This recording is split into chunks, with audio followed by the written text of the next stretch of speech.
Kerala state service pensioners union Kunnamkulam block committee food fest സംഘടിപ്പിച്ചു. വീടുകളിൽ ഉണ്ടാക്കിയ വിവിധതരം രുചികരമായ ഭക്ഷണ വിഭവങ്ങൾ food ഫെസ്റ്റിനെ വേറിട്ടതാക്കി.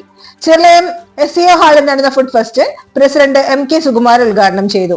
Secretary CG ജോബ്രാജ്, T Rajagopal, Dennis Mangad, Mary Uthup, CT Annamma എന്നിവർ സംസാരിച്ചു. Convener CT Lucy, Rama, Jabeena എന്നിവർ നേതൃത്വം നൽകി.